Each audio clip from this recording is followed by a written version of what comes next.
Hi, இன்றைக்கி நான் grocery வாங்க போனதை பற்றி உங்ககிட்ட பேச போகிறேன்.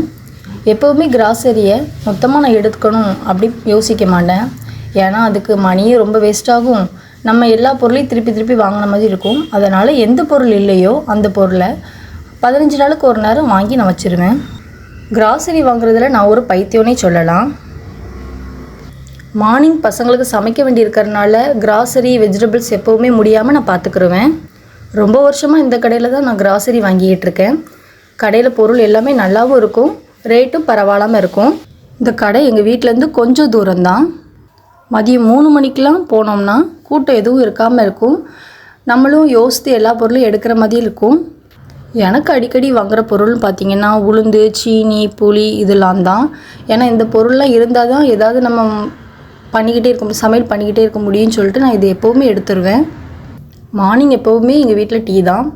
ஸோ டீ தூள், டிஷ்வாஷர் இதெல்லாம் நான் எப்போவுமே பிராண்டடாக எடுக்கணும்னு பார்க்க மாட்டேன். ஆஃபர், டிஸ்கவுண்ட் இந்த மாதிரி இருக்குதா அப்படி சொல்லி செக் பண்ணி அந்த மாதிரி தான் நான் வாங்குவேன். எல்லா பொருளையும் எடுத்தாச்சு. இப்போ நம்ம பில் செக்ஷனுக்கு தான் போகிறோம்.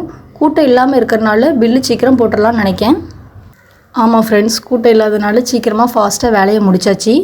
அடுத்ததாக பில்லு போட்ட அந்த பொருள் எல்லாமே கரெக்டாக இருக்கான்னு பொருள் செக் பண்ணுற இடத்துக்கு நம்ம போகணும். இன்றைக்கி பொருள் கொஞ்சம் கம்மி தான், அதனால் ஈஸியாக பொருளும் வாங்கியாச்சு, பொருளையும் செக் பண்ணி வாங்கியாச்சு. இந்த மாதிரி தான் நான் என்னோடய கிராசரி ஐட்டம்ஸ்லாம் எடுப்பேன் ஃப்ரெண்ட்ஸ். நீங்களும் இந்த மாதிரி எடுக்கீங்களாங்கிறத எனக்கு கமெண்ட் பண்ணுங்கள். அவ்வளோதான். ஓகே, பாய். நம்ம அடுத்த வீடியோவில் பார்ப்போம்.